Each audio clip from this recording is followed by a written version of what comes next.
Aljo back here. It's finally fight week. We are back here. Other side. Yep, other side, sorry. Here in Boston, a lot has happened between the win over Henry Cejudo to now in a super short amount of time. What does this fight week feel like compared to others during this title reign, and how would you describe the last 3 months? The last 3 months have been pretty good to me. Been relatively quick. Just trying to get the body as healthy as I possibly could so I can make this event happen for the fans. And I'm super excited about the opportunity, man. It's a great eyeball event. It's going to be a lot of eyes watching this one. Dana did a great job of stacking the card. And I know Boston hasn't had a pay-per-view event like this in a very, very long time, so I'm excited to be headlining for a second time in a row. It's all about opportunities, man. So I'm excited about it, and I can't wait to go out there and put on a show. You're obviously very motivated for this fight. I'm getting some similar vibes to the rematch with Petr Yan. I'm sure it's not exactly the same, but how does this one compare to that fight? And do you feel like there's a bigger chip on your shoulder for this one? No, I mean, all these challenges they're relatively the same. It's just different puzzles, different pieces, having to game plan the right way, making sure you bring in the right training partners and whatnot. Those are literally the main things, the main formula for a successful training camp. So I think we did a relatively great job with that. I think I'm in a really good headspace. And this guy's going to need lightning to strike to beat me on Saturday night. Sean may not like you, and I'm sure the feeling is mutual, but he does respect what you have accomplished in this sport. He says you're the greatest bantamweight of all time. He said that multiple times. What have you made of his resume to this point and what he has accomplished thus far? I mean, his resume is it's okay. He did what he was supposed to do with the talent that was put in front of him, the same thing I have done over the years. The difference is that the caliber of opponents and opposition that I face is night and day. I don't think there's anyone in the UFC other than Petr Yan that he's beaten that's still in the UFC. And you can't say the same for my resume and the opponents that I face over the years. Other than that, he's a tough competitor. I know he's done his homework. He's going to come prepared. He's got a great team behind him. And I just look forward to smashing him and showing them that there's levels to this. He believes you're giving off nervous energy heading into this fight, that you seem nervous. How would you describe your energy and your vibes? And even if there is a perceived nervous energy, is that necessarily a bad thing? Nerves are good, but I don't know what nervous energy is that he's referring to. I think he said he saw me on TV and I looked hella nervous. I thought that was pretty cute. They're showing the highlights of the fight, and I'm getting excited about it. I don't know if that's nerves, but we'll see who's nervous when I step in that octagon with him and when he sees how much I fill out. And when I put my man strength on him, he's going to have no choice but to fold. Last thing for me, potentially your last fight at 135 before you move up. If all goes well on Saturday, do you feel like you are leaving this division in a good place with Merab, Sean, Henry, Sandhagen, and some of the other veteran and up-and-coming fighters climbing the ranks? And who would you match Merab up with if you could wear the matchmaking hat? It's like that commercial, "Are you in good hands?" You know, the Allstate commercial. So I think he's in very good hands with Merab. If there's a matchup, maybe Sandhagen or Henry Cejudo. Those are the only two that really make sense at this current moment. We'll see how Cheeto does with Pedro Munoz and go from there. Obviously, Sandhagen beat him, but Sandhagen's getting surgery. So it's a very interesting position. And obviously, Umar's out as well, getting surgery. Just having his surgery, I should say. So I think it's Merab and whoever he feels fit. Aljamain, Sean has said leading into this fight that, he believes the weight cut is going to affect you. Henry Cejudo said the same thing. Do you think these guys really believe that the weight is going to compromise you, or is it just that they need it to sort of rely on something to motivate themselves? This is what I've been having.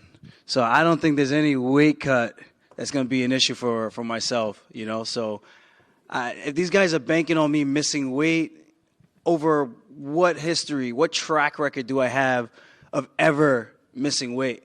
So if you want to bank on, he's going to have a tough weight cut. Henry did the same thing. I wonder where's Sterling. He's probably still cutting weight. Like, dude, you're a flyweight coming up to 35, you know? Life is good for you. So, of course, it's going to be a little bit easier for him. It's always tough, but I make the weight like a professional. and I always show up on championship weight, and I think I'm under. So if that's what he's banking on, good luck. Don't take that luck to the casinos, because you ain't gonna win. And I can't wait for Friday. Weigh in, and then we're just one step closer to smashing this dude and going out there and having my victory tour. There's a lot of talk about Sean O'Malley's star power and how he's got the it factor and he's like this guy that the UFC can see putting money behind. Do you see an it factor in him, or do you just think it's the machine pushing him that's given him this sort of platform to say he has that it factor? I think if anyone had the same Snoop Dogg promoting their fight after coming off the Contender Series, I think anyone could have become a superstar like that overnight, because it's hype. It's hype, especially when you're going out there and you're fighting other guys that should not be in the cage with you. It's easy to stack up the resume and get these highlights. I mean, I'm finishing guys in the top 10, top 15. There's a significant difference in doing that against caliber opponents versus guys who just aren't in the show anymore. There's a reason why they're not in the show anymore. I'm not saying that they can't get back, but I'm just calling the facts how it is. The it factor, I don't know what it is. I don't get it. I mean, he has a flashy style in the sense of he gets knockouts, but the guys he's knocking out, I mean, for the casual fan, that's cool. But for the hardcore fans who actually tune in and watch the sport, I think they're smart enough to understand what's what, and you can kind of pick and choose. Like, yeah, he's had an easier path, and he's made it. He did what he was supposed to do with the competition that was put in front of him. But let's not make any mistakes about it. Like, you put that against a lot of these other guys, and they're going to do the same thing. They're going to highlight them. Piotr Jan is going to highlight them. Corey Sandhagen is going to highlight them. Song Yadong is going to highlight them. Marab's going to highlight them. I'm going to highlight them. So what are we talking about? So give me those opportunities. My third UFC fight, I fought a ranked opponent who was ranked 6th in the world. I have not gone back since. So I think that speaks volumes in itself.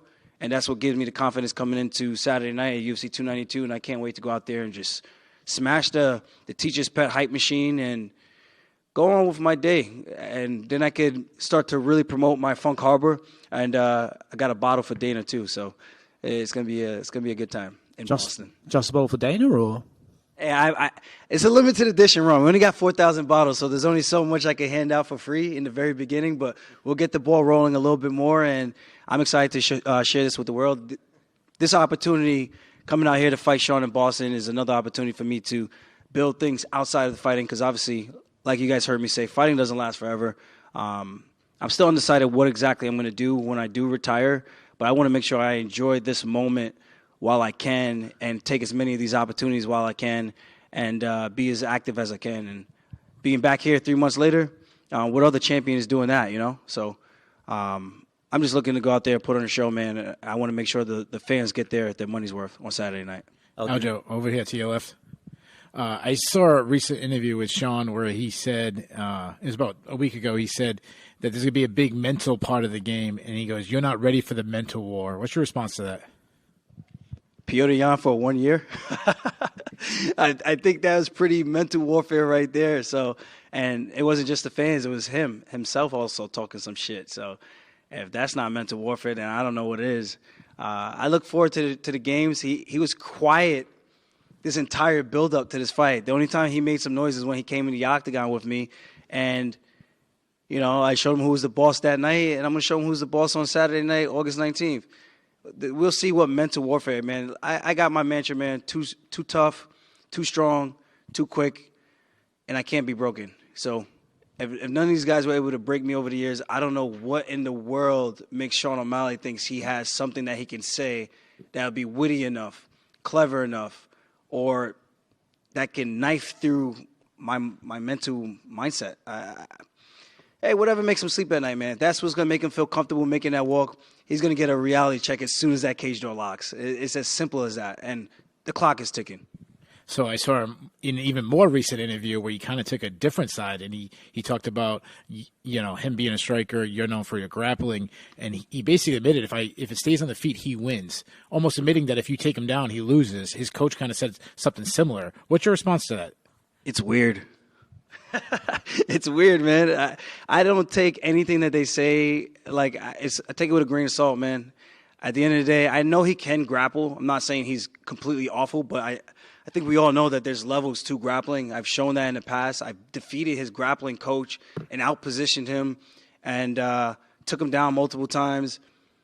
2-time ADCC world champion. What the hell is Sean O'Malley going to do? What, he submitted Takanori Gomi and everyone's like, oh. Dude, come on, man. Come on. There's levels to this. I'm still grappling with bigger dudes.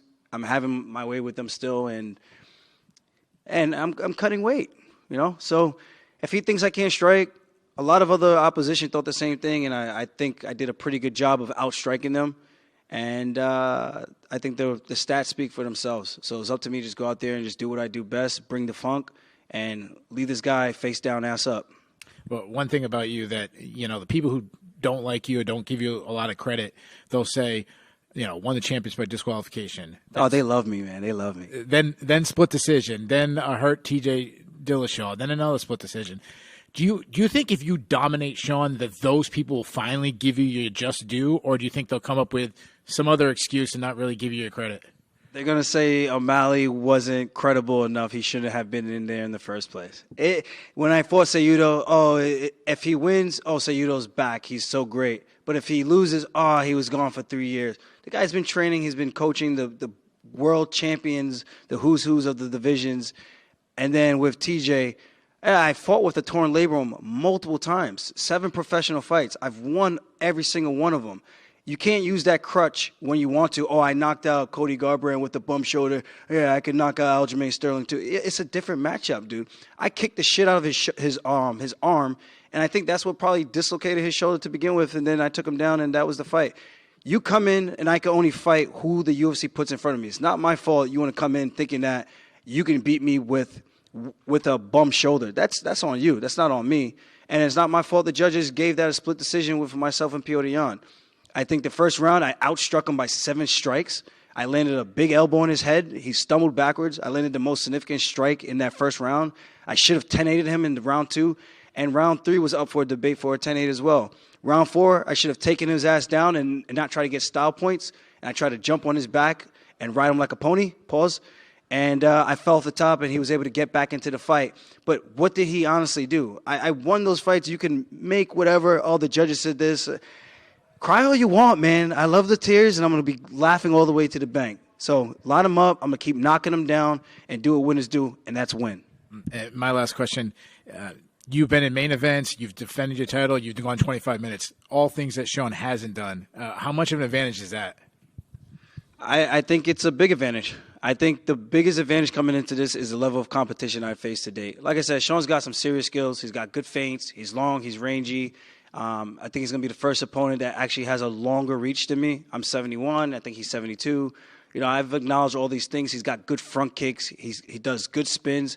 I hope he does spin so I could take his back. So he does a lot of good things really, really well. And it's a dangerous test. But at the end of the day, I think my competition is going to show. My fight IQ is going to show. And we'll see where he's really at. This could be an opportunity for him to solidify himself and shock the world. And this is another opportunity for me. So for the UFC, it's a win-win. They get a huge star in Sean O'Malley. I win. I think you get the eyeballs that Sean O'Malley brings. And I think it just welcomes the entire world now to the Funk Master era. And I think that's what it's all about. Finish this guy. Do it in style points. Call out Alexander Volkanovski. Go up there. Chase more history. And that's what it's all about. I mean, I feel sorry for the people out there who never want to challenge themselves or do great things. I think that's the beautiful thing about this sport and the UFC giving us this opportunity. We can carve out our path and our future, and I think I've been doing a hell of a job doing that, and I look forward to bringing in more good times. Aljamain, we're here. One of the concerns that you had when this fight got announced, it wasn't that you didn't want to fight O'Malley, you didn't want to fight in Boston, but that August 19th date, since you've been very active. And you didn't really know how your body was going to hold up and if it was going to be fit for that date. Now that the date is just a few days away, can you talk about your health and your body and how this quick turnaround was for you? I feel good, man. I think we gave ourselves enough time. The way we did our training, we worked around the things that were lingering from the last fight and the fight before that, and we healed up as best as we could, and I think we did a pretty damn good job. So maybe I'm like Wolverine. I don't know, but I feel good, man. I'm excited about this. I really am. And I'm glad we were able to have a sit down with the UFC brass and figure out everything and make everything right. And now we have a huge fight for Boston, for the East Coast, to keep the bantamweight division moving. And I don't know. It's there's a lot to take in with this, and it couldn't have come at a better time. I think keeping me more active sooner rather than later just keeps me a little bit sharper. And to already have gone in there for 25 minutes, the matchup with TJ, traveling and doing all these extra things, I think it's going to just more than prepare me for the night on August 19th. Like, I've been here before. I've done it. I just need to go out there and prove it again, what I know, what my team knows. And I don't want to say shock the world, but I don't know. I do feel like maybe people are doubting me still. I don't know. This is a good opportunity to really just solidify my legacy and everything that I've accomplished thus far. Is Saturday night your last fight at 135 pounds? I'm going to wait till the fight's over, see how I do. I do plan on thoroughly smashing this dude up, something serious. And after that, maybe I'll drink a couple Happy Dads. They'll give me a sponsorship instead. And maybe the Nelk boys will be hanging out with me and dropping Sean. We'll see. But we'll see how this fight goes. I do my job. I do it with style points. I'll be looking at and having my sights at 145. Yeah. And right now, Volkanovski has no title defense booked. A lot of people think that Ilia Topuria is next. Do you think you can surpass him and end up fighting for the belt next at 145? I think the timing could work out. It just really depends on how this fight goes. I mean, maybe Sean is so well prepared that this fight ends up becoming a war more than I expect it to be. You know, I'm expecting the best Sean O'Malley to show up, proper takedown defense. I'm sure he brought in great guys. Even though he said he hasn't, I'm sure he's not that dumb. I'm pretty sure he brought in some high-level training. He's brought some good wrestlers in. And I know some of the wrestlers that he trains with. So we'll see. We'll see how the fight plays out, and we'll go from there. I don't like to count the birds in the bush, man. I like the birds in hand. So let me deal with this, get through this guy the way I think that I can, look good doing it, and then from there I think I'd be hard to deny. Yeah. And just last one, since you have your eyes on 145 and that's like something you want to do in the future, if Volkanovski does end up defending the belt against Ilia Topuria, how do you see that fight going, and what do you make of Ilia Topuria, who's been a rising contender in that division, and it seems that he's the next guy in line? I think Ilya is really, really good. I think he's dangerous boxing. I think that's the difference between him and Volk. But Volk's got some really good feints, footwork. Ilya's more stationary, typically tends to just walk you down, put the hands on you. He's got good anti-wrestling. So I am interested to see how that fight goes. They're both relatively the same height, same size. I do lean towards Volkanovski because I think he just mixes it up a little bit more than Topuria. If Topuria adds in those kicks, I think it makes his game a little bit more well-rounded, and it brings a different wrinkle to the game other than just training for boxing, where Volk just has to stay on the outside, touch him up with calf kicks, inside leg kicks, clinch him up the way he did Jose Aldo when they fought. And that can make things tricky for Topuria. So Topuria has to do his homework if he wants to get his hand raised in that matchup. And Aljo right here. You mentioned right here. You mentioned you expect to see the best Sean O'Malley possible on Saturday. With all the hype and all the Dana White privileges, you called it, and stuff like that, I guess how good do you feel like the best Sean O'Malley is? I mean, I've dealt with difficult guys who are hard to take down, guys that get used to me. You know, I've trained with the Basharat brothers, both of them. Julian and Rosa, really big frames, a little bit heavier. Some of these other guys back home from Long Island, from the Cerro Longo fight team, and I like to think I'm doing a hell of a good job in the sparring sessions with these guys, and I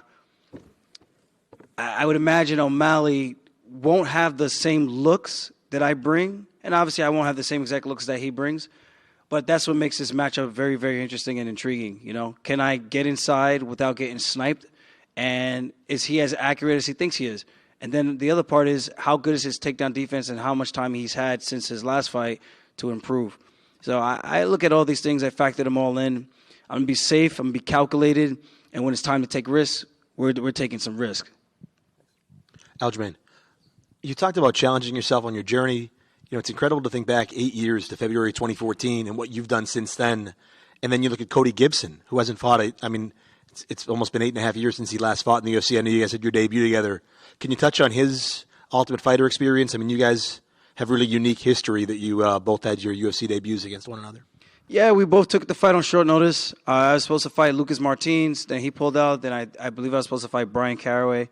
No, actually, Brian Caraway pulled out. I was supposed to fight Lucas Martins. Then Lucas Martins pulled out. Enter Cody Gibson. I was drinking a beer when I got the UFC call. I put the beer down, went for a run, and I tried to get as best shape as I possibly could have, cut the weight as fast as I could have. And Cody took it on about 2 weeks' notice, I believe, or something like that. And he brought it, man. He tested me. I did wish I had a full camp for that, but went 2 rounds to 1. I was able to get my hand raised, came out, gutted out that 3rd round, got a takedown, solidified position, got his back. And to see his journey come full circle, now he's back here again, taking on a tough test in Katona, who's also been in the UFC. It's a very intriguing matchup. After my fight with Cody, I ended up going out there to go train with him a couple months later. So we have some history there. I've actually trained with Katona as well in Ireland. So it's an interesting matchup. I do look forward to seeing which guy gets their hand raised. Cody's a big dude for the weight. He's probably the biggest guy I've ever fought to date. I think he's about 5'10", 5'11".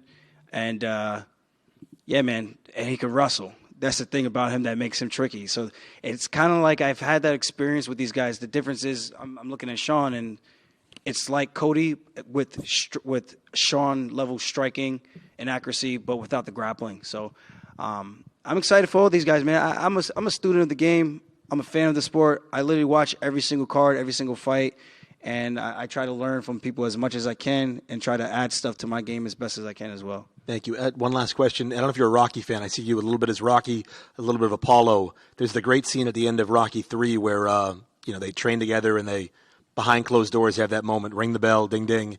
You and Merab ever have one of those moments? We have a lot of those moments. Man, if you guys were able to watch the training sessions, man, we go through some battles.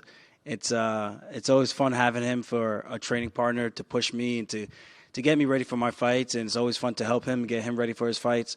Iron sharpens iron, man, and now we got another guy in the UFC at 135 in Pampos. We call him Pampino. He just got a big knockout in 1 minute of the Dana White Contender Series yesterday. So, man, everything's looking good, man. I think that the formula's been working for us. The sky's the limit. And, yeah, maybe we'll have a rocky moment in this fight with Sean. We'll see. I do think this is going to be a potential fight of the night candidate, but it's my job to go out there and make it look as easy as possible. My last one, I promise, about Merab, too. It's such an intense moment, and he's such an intense guy and hard worker, and you have that moment with O'Malley at the end of 288, and then you watch the film back and you see Merab in the jacket, Sean's jacket. I mean, you have to crack up, right? It was funny, man. I didn't realize that was going on. I thought they were just trying to, jump on my boy, so I was like, yo, what the fuck? And then I saw afterwards, I was like, oh, he took his jacket, which is hysterical. I thought it looked better on Merab anyway. Yeah, it was a good time. Good times. Thank you. Keep it over here, champ. So you were just talking about Pampos, and Dennis Bazuki just got the call up too. So with all the law MMA talent in the UFC, what does it mean to represent them as their UFC champion? It's inspiring, man. It's cool. It's humbling. Just to see where these guys are going with their own journey. I know what it took for me to get here, all the long nights, the extra training sessions, the extra runs, just having faith, hoping that phone call will come. And now they're in the same position, being able to carve out their own path, their own legacy, their own journeys, and they're doing it their way. And that's the most appreciative thing I can say. I didn't necessarily have that coming up, so I try to share my knowledge as much as I can to these younger guys because it goes a long way, man. This way, instead of trying to figure it out, you still got to do it your own way, but it helps you kind of get a little bit more guidance on which way you should go, who to look towards, who you can bounce questions off of, and really get some proper insight on how you're doing things with your career. I just try to give them as much guidance as possible. 2 guys in the UFC, Dylan Montello, the quiet man, coming up, I think in early October for the Contender Series. Charlie Campbell on the short list. He was killing that guy, Chris Duncan, then kind of got over anxious, got caught. Duncan's doing well in the UFC, so how well can Charlie do in the UFC? We got to kill his row, man. There's so many guys coming out of this small gym, right there in Long Island. We don't got the fanciest equipment. We don't have fancy mats or cold plunges or any of these things at our gym. It was just hard work, Long Island attitude, and we just don't give a fuck, man. Thank you. Aljamain, you talked about Sean's past competition, and, with his last fight, you guys do have a common opponent. Was there anything in that fight that stood out to you that you could either hope to exploit or solidified about your game plan for Sean? Sean's he's got some takedowns. He's got little tricky things that he does. There's not much I could take away. It's a relatively close fight. I mean, he cracked Jan. Jan was able to stay on his feet, make him miss after that. Then Jan does what he does best, the same way he caught me. He kind of lulls you to sleep, and then he hit him with a nice 1-2 from southpaw and dropped him and beat the brakes off of him that round. There's some openings there for the striking. Obviously, I'm not looking to sit there in the pocket and trade with Sean. I don't think Sean even would want to sit in the pocket. He's more of a touch-and-go kind of guy, kind of similar to myself. So there's some things that I see that he does well, some things that I do very similar to him, and it's how can I exploit that? If I were him, what am I thinking that someone's looking to do to me? And then if I'm the opposition, which I am, how can I capitalize on this? And what is Sean going to be doing to try to tighten up some of those holes?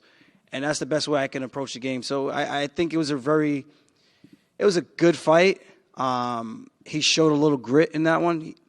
And that's really it. Credit where credit is due. He won the fight, not by much. I personally thought Jan won, but he won the fight. I'm not the judge, and he's here. Thank you. Good. Thank you, guys. I'll make sure I have some Funk Harbor for you guys. Let's go.